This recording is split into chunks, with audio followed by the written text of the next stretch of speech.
ተሰድሮ በትዝታ ለሳቅና ለቁም ነገር ለጨዋታ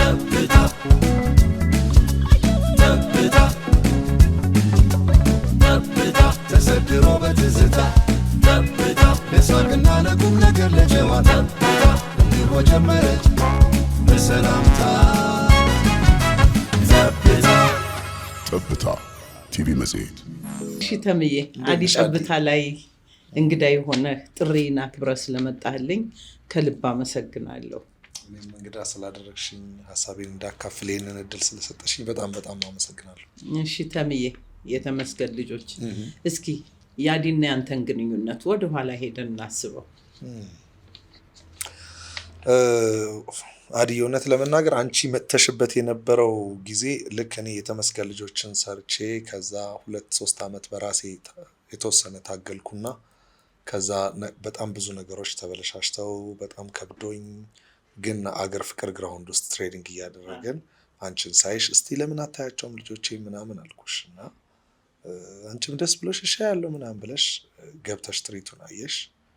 እንግዲህ ምንድነው ያው ስታይ ምን እንደተሰማሽ ምናምን ባላቅም ግን የተጀመረው በለቅሶ ነበር። እንዳየሽ በቃ ስሜትሽ መቆጣጠር አልቻልሽም፣ በጣም አለቀስሽ። ከዛ ስንወጣ አሳይቼሽ ስንጨርስ የሀገር ፍቅር ተመልካቾች የሚወጡበት ደረጃ ላይ ቁጭ ብለን ረዥም ሰዓት አወራን። ምን እንደምፈልግ ነገርኩሽ ምናምን። እንግዲህ እዛ ጋ ነው ያቺ ቀን ናት። ከዛ በፊት ግን ስላንቺ በጣም ብዙ እሰማለሁ። አብዮትም ይነግረኛል፣ ሌሎችም አብዮት ደመቀ፣ ሌሎችም በጣም ብዙ ሰዎች በጣም መልካምነትሽን፣ ሰዎችን እንደምታግዢ፣ በጣም ቀን መሆንሽን እና ደግሞ ለኪነ ጥበብ ነፍስሽ የተሰጠ መሆኑን ብዙዎች ይመሰክራሉ፣ እሰማለሁ ምናምን። ስለዚህ ለዛ ነው እኔም ሳይሽ በቃ ብታየው ምን ልታግዘኝ ትችላለች ብዬ ያሳየሁሽ። ደግሞም ልክ ነበርኩ። አንቺም ከዛ ብዙ ነገር አገዝሽኝ እኮ ብዙ በጣም ብዙ ነገር በቃ ኦልሬዲ እንደገና ያን ሰዓት አስታውሳለሁ። ሀገር ፍቅር 2 ዓመት ምናምን ትሬኒንግ ከሰራን በኋላ ቦታውን ፈልገውታል። እግዚአብሔር ስጣቸው 2 ዓመትም እንድንለማመድበት በነፃ ስለሰጡን በጣም እናመሰግናቸዋለን። ከዛ በአንቺ አማካኝነት እንደገና የተመስገን ልጆች ብሔራዊ ቲያትር ተመረቀ። ከዛም ብሔራዊ ቲያትር የመለማመጃ ቦታ ደግሞ እንደገና ለ2 ዓመታት ያህል እዛም በነፃ አገኘንና ሀገር ፍቅርና ብሔራዊ ቲያትር ሁለቱንም እናመሰግናለን። በዚህ አጋጣሚ ግን ከሁለተኛው ዓመት በኋላ ምንድነው የሚባለው ልክ ዳገቱ ላይ ነው የተገናኘ ነው። እንደዛ ነው። አዎ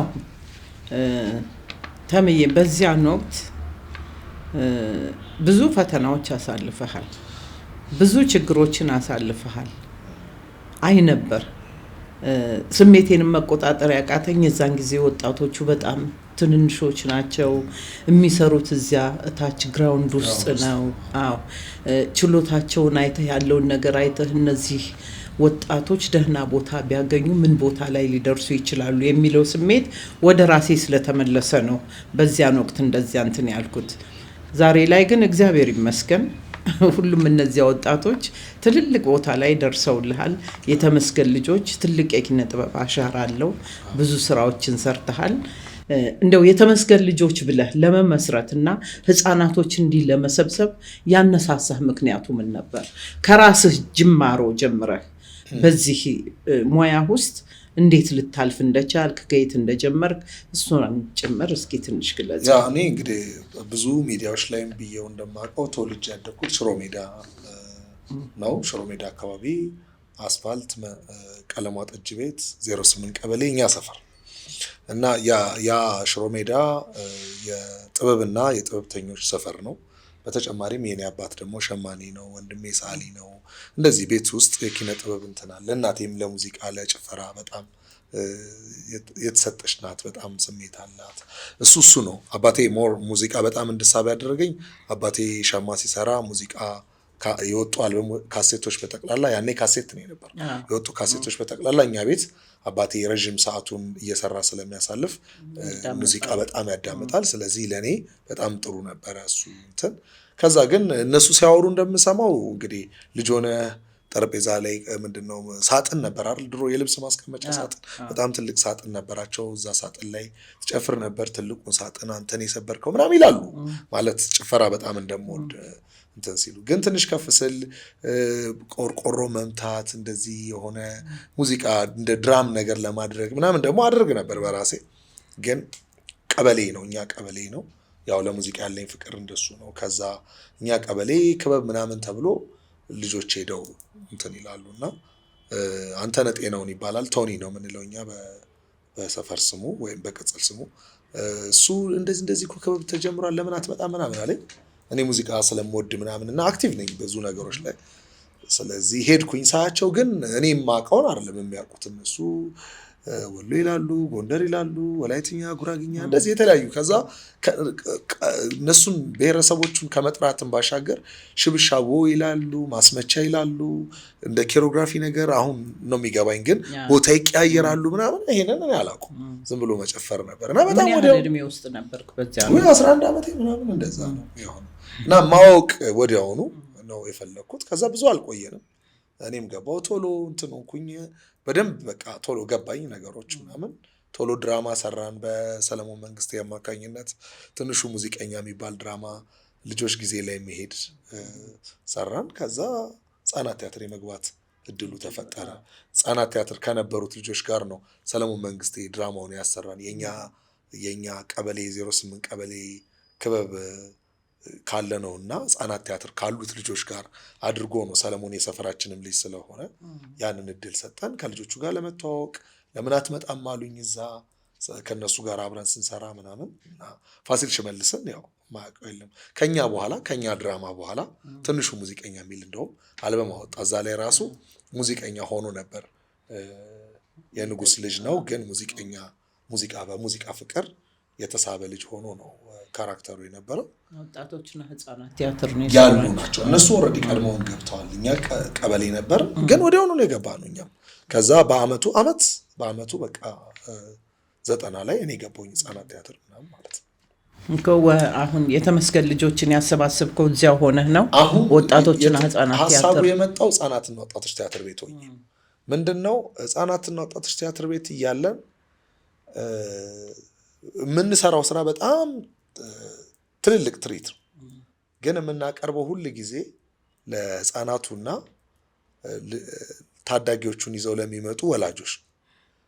ከዛ ከሱ ትንሽ ከፍ አለ ከተባለ የኢትዮጵያ ቴሌቪዥን የልጆች ፕሮግራም ወይም በዓለም አቀፍ የህፃናት ቀን ሲከበር እንዲህ አይነት ፕሮግራም ላይ ነው እንጂ አሁን እኔ የተመስገን ልጆችን እንደማሰራቸው ትላልቅ የውጭ ሀገር መሪዎች ሲመጡ ቤተ መንግስት ከዛ ኢንተርናሽናል ቱር ምናምን ትልልቅ መድረኮች ላይ መምጣት አንችልም ነበር ወይም እየመጣን አልነበረም። ለኛ ለህፃናት ቲያትር ለነበር ነው ብቻ ሳይሆን በሀገሪቷ በጠቅላላ የልጆች ነገር ያለው ልጆች ክፍለ ጊዜና ህፃናትና ወጣቶች ቲያትር ቤት፣ ከዛ በሬዲዮ የልጆች ጊዜ፣ ሌላ እኔ የማውቀው የለም። ትልልቅ መድረክ ላይ አንመጣም።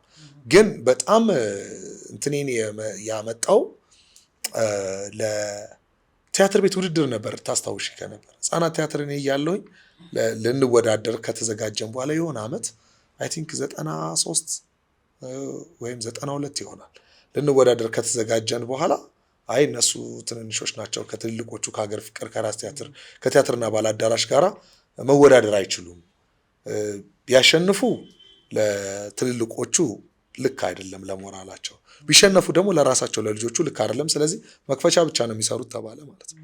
እኛ ግን በደንብ የተዘጋጀ ነው ለውድድር ነበር እና የዛኔ በጣም ነው የተሰማኝ።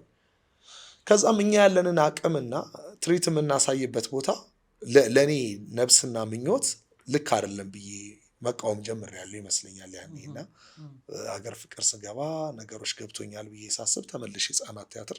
ከዛም ደግሞ የሚመለሱ ልጆች ነበሩ ከኛ ጋር ራሷን ከቀበሌ ከሄድነው ውስጥ በጣም ብዙ ልጅ ቀርቶ ወዴት ነው የሚመለሱ? ከቀበሌ ህፃናት ቲያትር ለመግባት አሁን እኔ ህፃናት ቲያትር ስገባ አንድ አዳራሽ ሙሉ ህፃን ነበር የነበረው። በፈተና ነው ተፈትናችሁ ነው 5 ልጅ ነው የሚያልፈው ከዛ ሁሉ ልጅ 5 ሰው ነው የሚያልፈው ስለዚህ ከኔ ጋር አብረውኝ ቀበሌ የነበሩ ጓደኞቼ የቀሩ አሉ ወደኋላ ሰው እነሱ ጋር የተፈጠረው ስሜት አለ ወደ ሰፈር ስንመለስ ማዘናቸውን አይቻለው ምናምን ግን ደግሞ ተሰጥቷላቸው ህፃናት ቲያትር ደግሞ ቦታ አልነበረው ማለት የነበረው ወይ ኮታ የነበራቸው ለ5 ሴት ለ5 ወንድ 10 ተወዛዋዥ ነው የነበረው ምናምን ስለዚህ እኔ ግን ከፍ ስል ብዙ ልጆች ሰበስብና ምናምን የሚለው እነዚህ ሐሳቦች ተደማምረው ነው የተመስገን ልጆችን የፈጠረው ማለት ነው ምክንያቱም እኔ ያጣሁትን በልጆች ምን ማድረግ እንደሚቻል በጣም ትልቅ ትርኢት መስራት እንደሚቻል ለማሳየት እና እሱንም ለማድረግ ነው ያደረኩት ከዛ ልክ ክረምት የ1999 ክረምት ሲመጣ እኔ ምንድነው ያደረኩት ህፃናት ቲያትር ተመልሼ ለመሄድ ለቲያትርና ባህል አዳራሽ ደብዳቤ ጽፌ እዛ የሚመለሱትን ልጆች ለማሰልጠን የሚመለሱን ማለት ፈተናውን ያላለፉትን ከነሱ ውስጥ መርጬ ለማሰልጠን ሄድኩኝ ማለት ነው ሲሄድ እነሱንም ከዛ ፈተናውንም ያለፉትንም እዛ የሚሰሩትን አጠቃላይ 37 ልጆች ለመጀመሪያ ጊዜ ለ3 ወር ያህል አሰልጥኜ እዛው ህፃናት ቲያትር ከዛ ቲያትርና ባህል አዳራሽ ሐምሌ 26 1999 ለመጀመሪያ ጊዜ በተለየ መንገድ ልዩ ትርኢት ቀረበ ማለት ነው ልዩ ትርኢት አቀረብኩኝ ያ ትርኢት ራሱ የነበረው የ1 ሰዓት ከ5 ደቂቃ ነው እና ነን ስቶፕ ነው በዚህ ላይ 37 ተወዛዋዦች እድሜያቸው ከ9 ዓመት ጀምሮ እስከ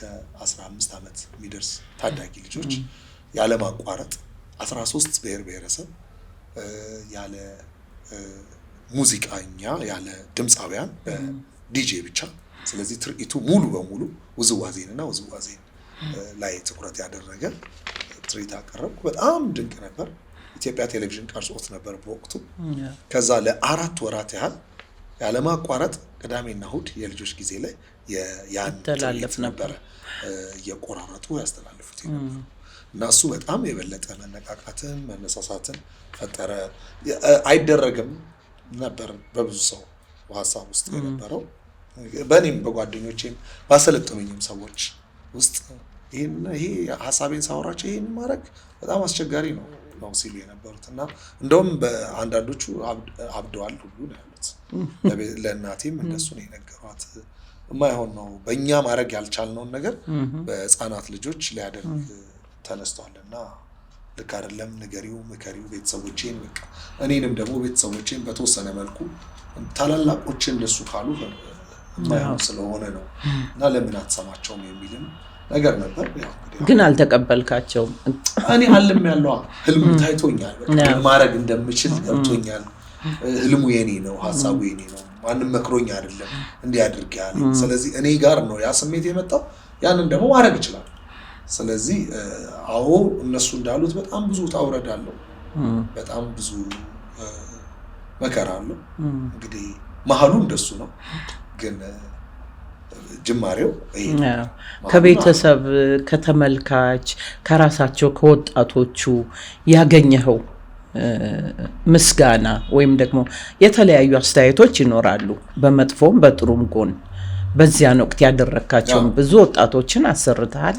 መድረክ ላይ ወጥተዋል ተጨብጭቦላቸዋል ኢትዮጵያ ቴሌቪዥን አስተላልፎታል ከወጣቶቹ ቤተሰብ ወይም ደግሞ ከሙያተኞች የመጣልህ አስተያየት ምናምን ነው እንዴት ነው መጀመሪያ ማሰልጠኑን ሲጀምር ምናምን አይሆንም የሚል ብዙ የነበረው እንደማይሆን ነው የኔ ቅርብ ሰዎች ሁሉ አሁን እዚህ ስም መጥራት ምናምንም ስለማያስፈልግ ነው በጣም የቅርብ የምላቸው በሙያው ማከብራቸው ምናምን ሁሉ እንደማይሆን ለኔ በማሰብ በኋላ ላይ ይሄ ልጅ ይጎዳል በማለት በኋላ ላይ ነገሮች እንዳሰቡ ባይሆን ከዓላማው ይሰናከላል ብሎ በማሰብ አንተ በቃ ጎበዝ ተወዛዋዥ ነህ የራስን ብቻ ላይ ስራ ለምን እንደዚህ ታስባለህ ይሄ በጣም ትልቅ ነው በመንግስት በሌሎች ትልልቅ ባለሀብቶች በጣም በትልልቅ ድርጅቶች ወይም ትልቅ በጀት ኖሮት የሚደረግ ነው እንጂ በአንተ የሚሆን አይደለም ደግሞ በጣም ትንሽ ነኝ ያኔም ራሱ ማለት ነው ሰው ስለዚህ እሱ ነው የመጀመሪያው ተቃውሞ ወይም በጣም ከባዱ ነገር የነበረው ከዛ ደግሞ ለቤተሰቦቼ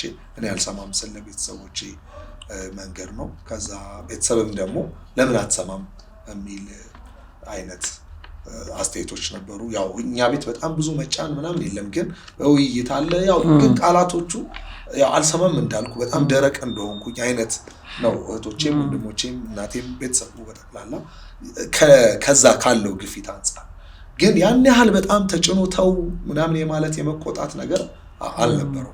ሁሉም ሰው ግን ያ ስጋት ነበር። ደግሞ ቤተሰቦቼ ላይም አልፈርድም። እኔን ያስተማሩኝ ሰዎች ወይም ከኔ በላይ የሆኑ ሙያተኞች መጥተው እንዲህ ነው ብለው ሲሏቸው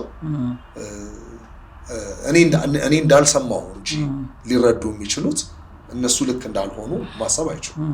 ግን ሁሉንም ነገር ያሸነፍኩት የመጀመሪያው ቀን መድረክ ላይ ሐምሌ 26 ትርኢቱ ሲቀርብ በጣም ትልቅ ነበር። እንደውም ማረሳው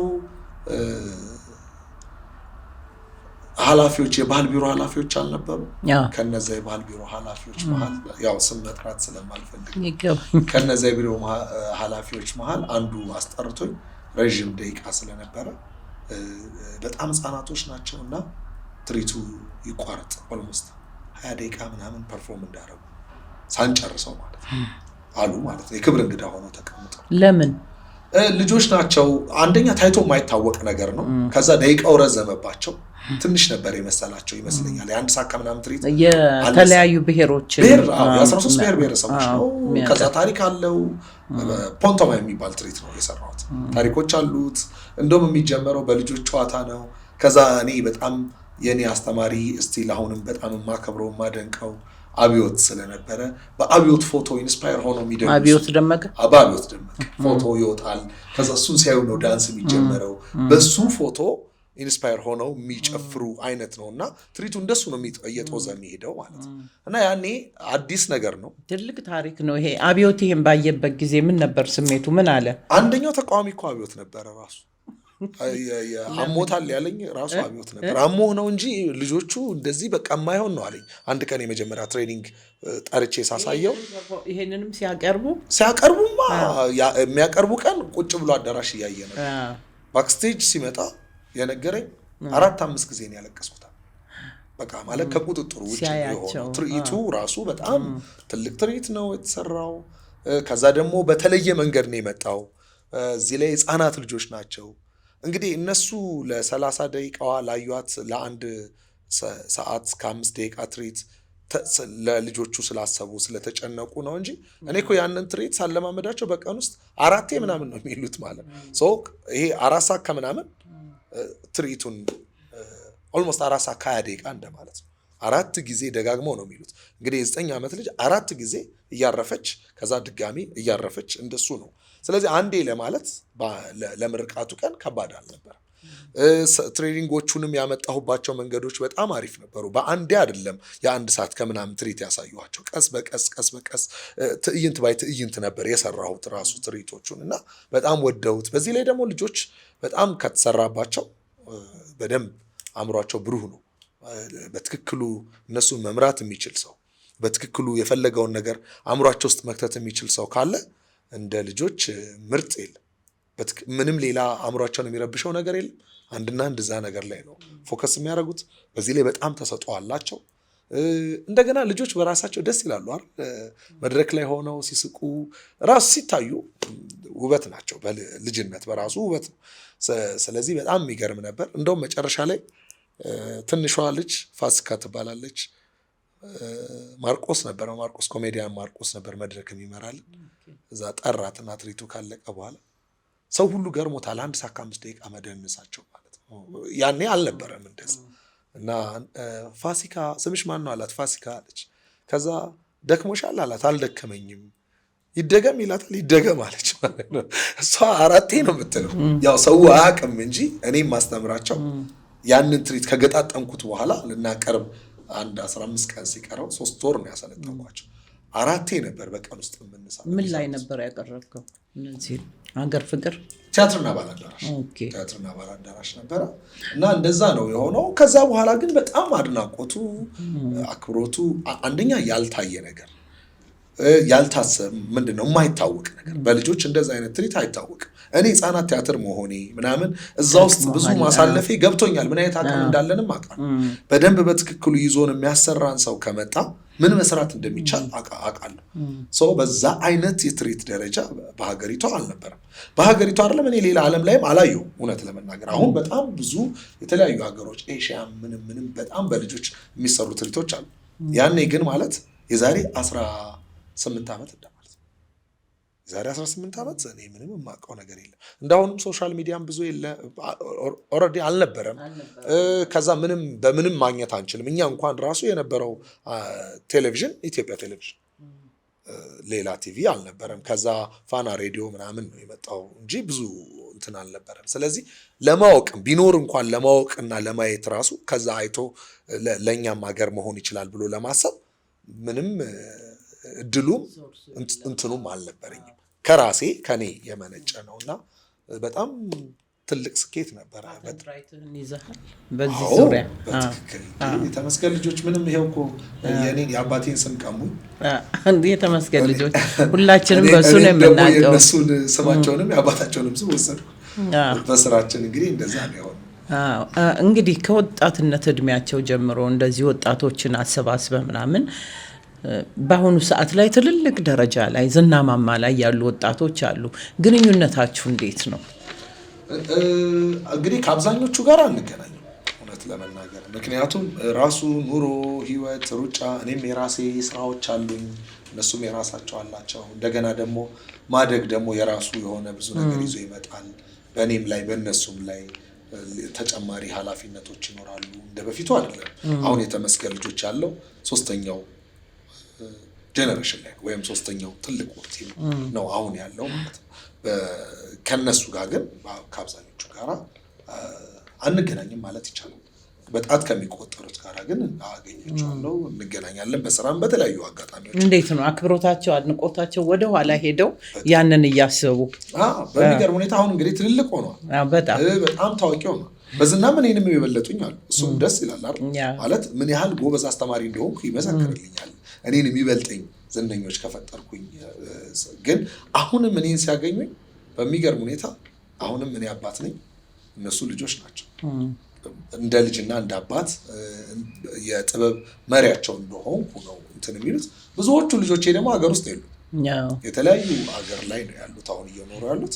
ስለዚህ የማገኛቸው ጥቂቶቹን እዚህ ያሉትን፣ አንዳንዶቹም ደግሞ ቁጥራቸው ትንሽ ቢሆንም ምናልባት ከዚህ የስራ የኪነ ጥበብ ሲስተም ውስጥ ይወጡም ይኖራል። በተመስገን ልጆች ስም ትልቅ የዝና ደረጃ ላይ የደረሱ ወጣቶች አሉ። ከነዚያ ውስጥ ብዙዎቹን ምን ያውቃቸዋለሁ በራሳቸው ድርጅት በራሳቸው ስራ በዚሁ በኪነ ጥበብ ዓለም ውስጥ ሲንቀሳቀሱ አያቸዋለሁ እና እስኪ የተወሰኑትን ጥቀስልኝ። ከኔ በአንተ አንደበት ይሻላል ብዬ ነው። ራሄል ጌቱ አለች፣ ከዛ አኩቻ አለ፣ ቶሚ አለ፣ ቶማስ ፊትነስ ዳንስ ፊትነሱ፣ ከዛ በዛብህ ሆኖ ቤቶች ላይ የሚሰራው አለ፣ ጄሪ አለች፣ ኢየሩሳሌም አምዴ እና ዮሴፍ አሉ፣ ግርማ፣ ሌሎቹም ደግሞ በተለያዩ ሀገር ላይ ያሉ አሉ። እነዚህ ቢያንስ ብዙ ሰው በጣም የሚያውቃቸው ናቸው። እኔም የማውቃቸው ሀገር ፍቅር እንትን ግራውንድ ላይ ትሰሩ እነሱ የተወሰኑትን አውቃለሁ። ከዛ በየቲያትር ቤቱ አሉ። ከዛ ምንድነው በየናይት ክለቡ አሉ፣ በተለያዩ ቡድኖች ውስጥ አሉ። በሚገርም ሁኔታ ባላገሩ አይድል ሲወዳደሩ አንደኛና ሁለተኛ የወጡት ኢትዮጵያዊነትና ጃቤዛ የሚባሉ ቡድኖች፣ ኢትዮጵያዊነት ውስጥ አንድ ልጅ ብቻ ነው የኔ ልጅ ያልነበረው፣ ጃቤዛ ውስጥ ደግሞ 2 ልጆች ናቸው። ስለዚህ አንደኛም ሁለተኛም እኔ ያስተማርኳቸው ናቸው ማለት ነው። ምን ይሰማሃል ተምዬ ይሄንን ስታይ? አዲየ እውነት ለመናገር እኔ የተመስገን ልጆችን ይዤ ከመጣው በኋላ በኢትዮጵያ የውዝዋዜ ታሪክ ትልቅ ሪቮሉሽን ነው የፈጠርነው። ስለ ውዝዋዜ ያለውን አመለካከት በጠቅላላ በጣም ቀይረናል። ስለ ውዝዋዜ ብቻ ሳይሆን ስለ ልጆች ያለውን አመለካከት ቀይረናል። እኛ ከመጣን በኋላ ነው ሁሉም ልጆች አሁን ልጆች የሌሉበት ፊልሞች የሉ፣ ልጆች የሌሉበት ሲትኮሞች የሉ፣ ልጆች የሌሉበት ትርኢቶች የሉ። በፊት ግን እንደዛ አልነበረ። በፊት እኔ የነበርኩኝ ህፃናት ቲያትርና ቀደም ተናግሬዋለሁ። ስለዚህ ይሄንን ሁሉ ነው እንደውም እውነት ለመናገር 2 ተረቶችን ሰብረናል ብዬ አስባለሁ። አንደኛ ይሄ ለልጆች ያለው አመለካከት ልጅ ያወቃው ምናምን የሚባለው ለትልቅነት አይበቃም ተብሎ የሚታሰበውን አስተሳሰብ ማስተካከል ችለናል። ሁለተኛው ደግሞ ኢትዮጵያውያን በህብረት መስራት አይችሉም የሚባለውን ነገር እሱንም መቀየር ይችላል። ሁለቱን ነገሮች እንደ ቀየርን ይሰማኛል። እና ከኔ በኋላ እስቲ በጣም ብዙ የዳንስ ቡድኖች ነው የተፈጠሩት። እኔ እኮ ስመጣ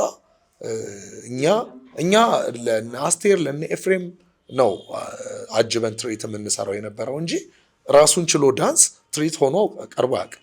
ከዛ ግን ሚሊኒየም ሆል እንግዲህ ተደጋጋሚ ትርኢቶች የተመስገን ልጆች ራሱን ችሎ የሚቀርብ ትልቅ ትርኢት መሆን ነው የቻለው እና በጣም ማለት ውጤቱን እንዲህ ነው ብዬ በቃላት የምገልጸው አይደለም። በጣም ብዙ ወላጆችም አስተሳሰባቸውን ያስተካከልን የቃኘን ይመስለኛል። ልጆቻቸው ወደ እንደዚህ አይነት ቦታ እንዲሄዱ በልጅነት እዚህ አይነት ነገር ውስጥ ቢገቡ በጣም ውጤታማ መሆን እንደሚቻል ማሳያም ምልክትም ነን እና ይሄን ደግሞ ሀገርም ህዝብም የሚያውቀው እውነት ነው። እዚህ ውጤት ላይ ለመድረስ ብዙ ትግሎችን አሳልፈሃል። ብዙ ፈተናዎች አሉ። እንደው የማትረሳቸው ገጠመኞች? ማዲ በጣም ከባድ ነው። አውቃለሁ። በጣም ከባድ ነው። እንግዲህ ምንድነው አንድ ሰው ይሄንን ነገር የምናገረው ለኔ አይደለም። ይሄንን ነገር የምናገረው አሁን በብዙ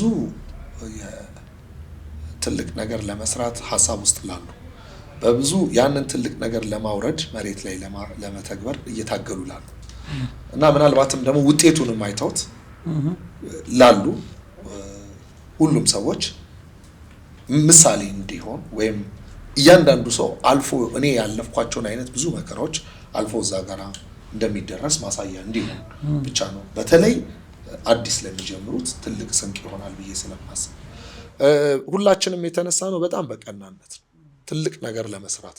መሀሉ ግን በጣም ብዙ ችግር ነበረው። አዲያ አንቺ ታውቂያለሽ፣ በፌስታል ምግብ አምጥቼ ነበረ እንበላ ነበረው። መለማመጃ ቦታዎቻችንን በእጃችን አጽድተን አቧራ ጠርገን ነበረ ስናጠና የነበረው ምናምን። በመሃል ግን ጎበዝ ሰው እንዳለ የሚያግዝ ሰው እንዳለ እንዳንቺ ቀና ልብ ያለው ሰው እንዳለ ደግሞ ሰነፍ ሰውም ደግሞ አለ መጥቶ መረበሽ የሚያስደስተው ቲም ማፍረስን እንደ ስኬት የሚቆጥር የተጀመረን ትልቅ ነገር ማጠፍ እሱን የበላይ እንደሚያደርገው ወይም እንደሚያረጋት የሚያስቡ ሰዎች አሉ። በዛ መሃል ቲሙ ጋራ በጣም ብዙ ረብሻ ተፈጥሮ ነበረ። በጣም ብዙ ደሳስ የማይሉ ችግሮች መጥተው ነበር። ግን ሁሉንም ማለፍ የሚቻለው ከእግዚአብሔር ጋራ በመሆን በእውነት ስለሆነ ያለንን እውነት ይዘን ተጉዘናል እና ሁሉንም አሸንፈናል። ለዚህ ደግሞ እግዚአብሔር ይመስገን። እግዚአብሔር ይመስገን። ተምዬ ዛሬ ላይ መድረስም ትልቅ ነገር ነው። እስኪ ቱር ያደረጋችሁባቸውን ሀገሮች ንገረኝ። የት ሰራችሁ? በእኔ ኬንያ፣ አልጄሪያ፣ ሱዳን፣ ናይጄሪያ፣ ህንድ እና አሁን ደግሞ አሜሪካ ነው እኔ ቱር ያደረኩት። ከነዚህ ውስጥ ደግሞ ከልጆቹ ጋር ቱር ያደረኩባቸው ሱዳንና ያሁኑ የአሜሪካ ጉዟችን ነው። ናይጄሪያ ሲሄድ ደግሞ የሄድኩት እኔ የተመስገን ልጆችን ብቻ አይደለም ያሰለጠንኩት። ወሎ ላሊበላ ቡድንን አስተምሬያለሁ። የወሎ የዩኒቨርሲቲን ሰቆጣ ዩኒቨርሲቲን፣ ከዛ ደግሞ የደቡብ ባህል ቡድን እነሱን ደግሞ ናይጄሪያ ይዣቸው ሄጃለሁ ለ1 ወር ያህል አሰልጥኜ። ከዛ ናይጄሪያም ደግሞ የኢንተርናሽናል አፍሪካን አዋርድ አሸናፊ ሆነን ተመልሰናል። 1 ወር ሙሉ ሐዋሳ ተቀምጬ ያስተማርኳቸው ከተለያዩ የደቡብ ብሔር ብሔረሰብ የመጡ ብዙ ለኢንተርናሽናል ትርኢት በጣም አዲስ የሆኑ ሰዎች ግን የራሳቸው ተሰጥኦ የራሳቸው ድንቅ ባህል ያላቸው እነሱም በአብዛኛው አቀናብሬ 1 ወር ሙሉ ተቀምጬ አሰልጥኜ ናይጄሪያ ይዘን ሄደን አሸንፈን የመጣ ነው። ናይጄሪያ፣ ሱዳን እና ህንድ አዋርድ። ብዙ ፈታኝ ነገሮችን እንዳሳለፍ ካስታውሳለሁ። በሚፈጠሩ ነገሮች ሁሉ በሽምግልናውም በሁሉም ነገር እየተደራደረን ያሳለፍከው ነገር ቀላል አልነበረም። ያንን እንተው። አዎ መሰለሽ አዲ፣ ይሄ ለኔ ብቻ ሳይሆን ለሚሰሩ ሰዎች ሁሉ እንዲህ አይነት ችግር እንዲህ አይነት እክል ሁሌ አለ። ምክንያቱም መቼም ዓለም ላይ አይደለም የምንኖረው። ሁሉም ነገር ሁለት ነው። ብርሃን አለ ካልን ጨለማ አለ። ፈሳሽ ነገሮች አሉ ካልን ጠንካራና ጠጣር ነገሮች አሉ። ስለዚህ ጎበዞች አሉ ካልን ሰነፎች አሉ። ስለዚህ ጎበዞቹ ሲሰሩ የሰነፎቹ ስራ ደግሞ ጎበዞቹን ማስነፍ። ጎበዝ መሆን ስለማይችሉ በባህሪያቸው በተፈጥሯቸው ጎበዝ የመሆን ካራክተር ስለሌላቸው እየተከታተሉ ሰነፎቹ ለጎበዞቹ ስም ማውጣት፣ እንቅፋት መሆን፣ ችግር መፍጠር፣ አሉባልታ ማድረግ ምናምን ይሄ በቃ የሰነፎች ካራክተር። ስለዚህ ሰነፎች ሁል ጊዜ እንቅፋት ይሆናሉ፣ መከራ ይሆናሉ፣ ችግር ይሆናሉ። ግን አሁንም ለጎበዞች ብርታት ነው እንጂ የሚሆኗቸው ጎበዝ ለሆኑ ሰዎች ወደኋላ አያስቀሯቸው። በእርግጠኝነት ተሰነካክሎ ወይም ማሰናክሏቸው የቀሩ ብዙ ጎበዝ ሰዎች አሉ፣ ይሄን ነገር መረዳት ያልቻሉ ወደኋላ ያሉ ማለት ነው። ወደፊት የሄዱ ደግሞ እንደኔ ይኸው ቲማቸውን ይዘው 18ኛ ዓመት 19ኛ ዓመት 20ኛ ዓመት ያስቆጥራሉ። ምናልባት እኔ በህይወት ሁሌም አልኖርም አይደል? እኔ ባልኖር ራሱ ቲሜ ይቀጥላል። ይሄ ቲም 100 ዓመት ይሞላዋል። ይሄ ቲም ሌላ ዓለም እስካለ ድረስ እንደኔ አይነትና የኔን ዓላማ መከተል የሚችሉ ልጆች እስካፈራን ድረስ ወደፊት መሄድ ይችላል። በዚህ ላይ አሁን ትልልቅ ህልሞች ነው ያሉን። ታውቂያለሽ አዲዬ፣ ዩኒቨርሲቲ መገንባት፣ ብዙ ሰው ማስተማር፣ ባህልና ማንነታችንን መጠበቅ። ስለዚህ ሰነፎቹ ሁሌም ችግር ፈጣሪ ስለሆኑ እነሱን እንደ ለጎበዞቹ ምልክት እንዲሆን ያህል አነሳ ነው እንጂ ስለ ሰነፎቹ ምን ይወራል? በጣም አርቀህ ነው የምታስበው።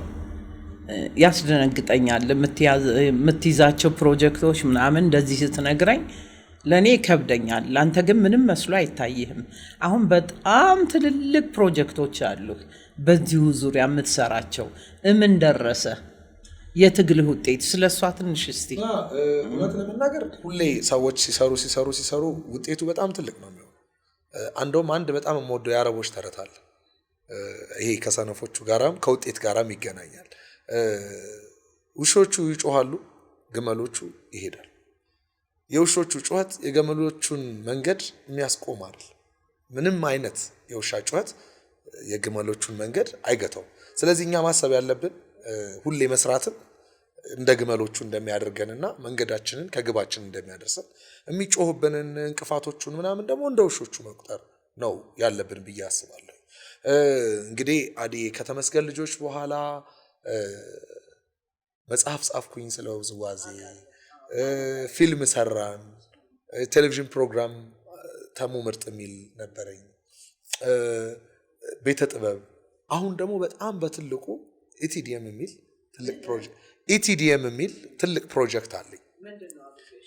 ኢትዮጵያን ትራዲሽናል ዳንስ ሚውዚክ እና እሱን ይዘን ወደ ህዝብ የምንቀርብበት ጊዜ በጣም አጭር ጊዜ ነው። ከእግዚአብሔር ጋር እየሰራን ነው። የጥበብ አምላክ እጁን ይጫን።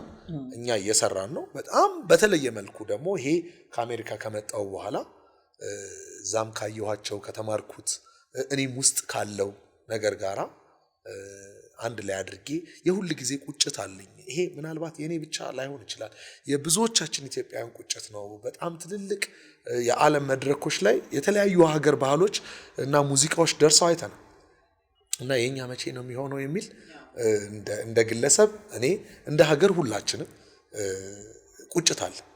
እኔንና መሰሎች ደግሞ እዚህ ሙያ ውስጥ ያለን በጣም ትልቅ ቁጭትና ሁሉም ሰው ሲሰራ እንደው ዓለም አቀፍ ለማድረግ ብሎ ያስባልና እስቲ ዓለም አቀፍ ሊሆን ይችላል ብዬ ያሰብኩትን አዲስ ደግሞ የሚውዚክ ዣንራ ይዤ መጥቻለሁ ማለት ነው። በምን ፎርማት ነው የሚቀርበው ለተመልካች? አልበም ነው የሚወጣው። ከዛ በራሳችን በኔ ዩቲዩብ ነው የሚመጣው። ኢቲዲኤም የሚል ዩቲዩብ አለኝ፣ በሱ ዩቲዩብ ነው የሚለቀቀው።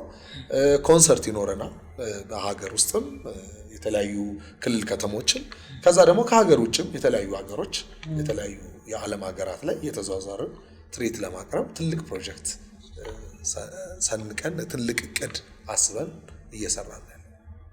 እግዚአብሔር ይርዳ። እንግዲህ ተምዬ ሌላው መለስ ብለን መጽሐፍህን አስታውሳለሁ። ንህነ ምርቃቱም ላይ ነበርኩኝ።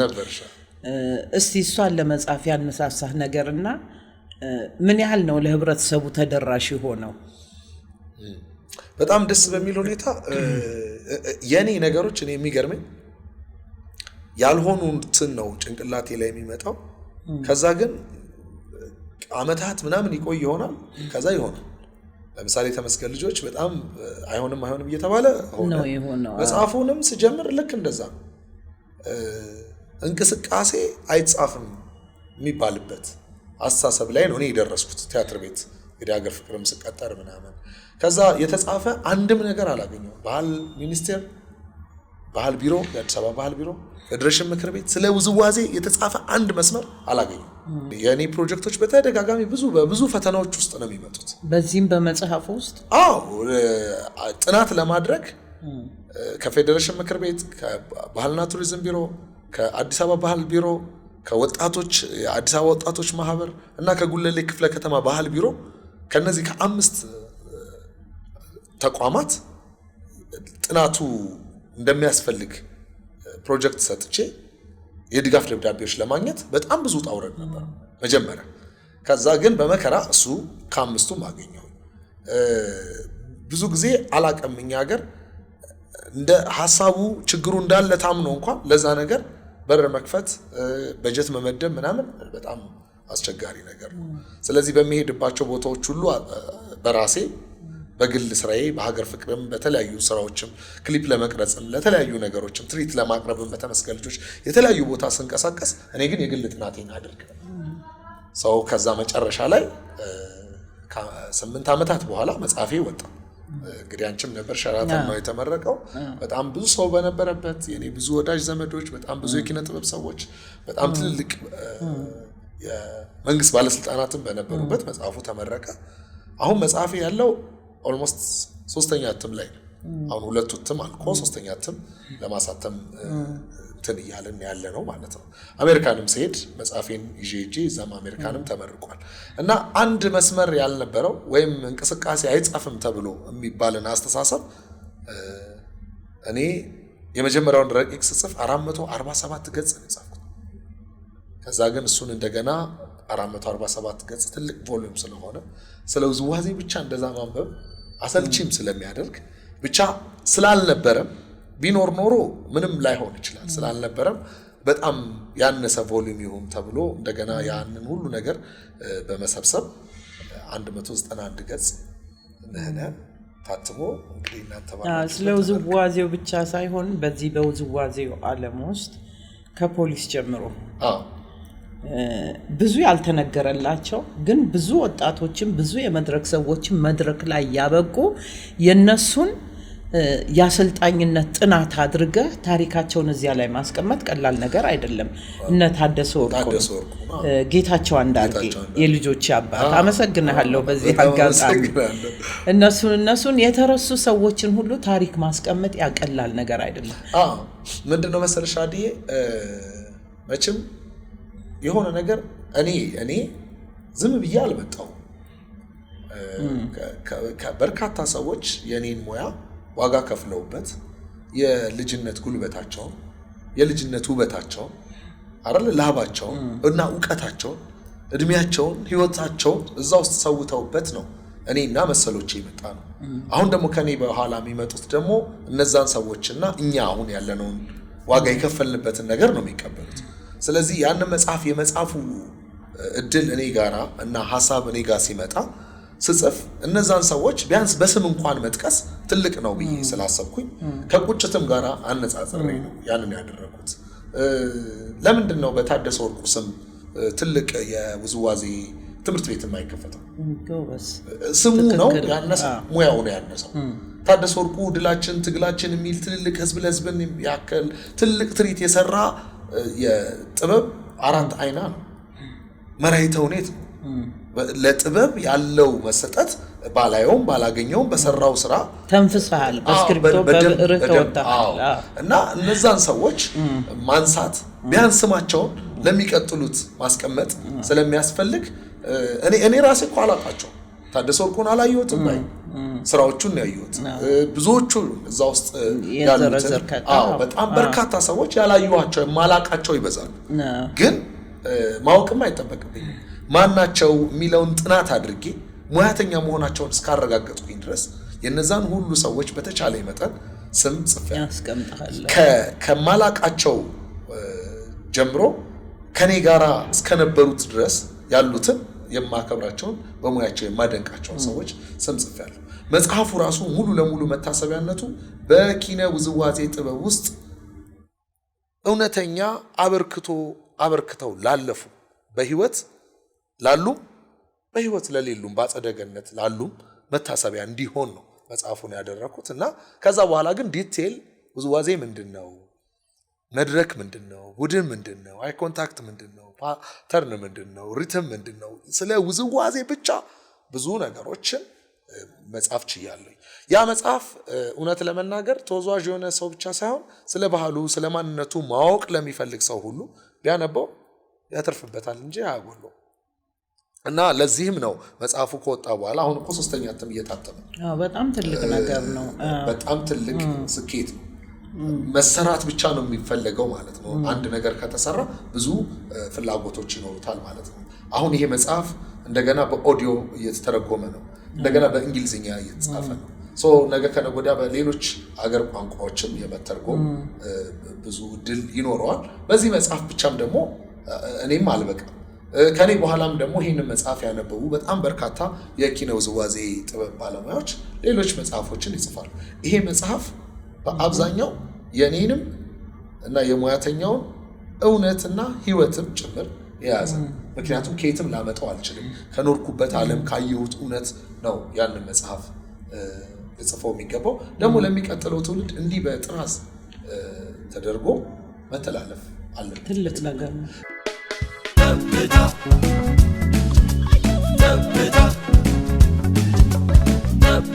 ተሰድሮ በትዝታ ለሳቅና ለቁም ነገር ለጨዋታ ኑሮ ጀመረ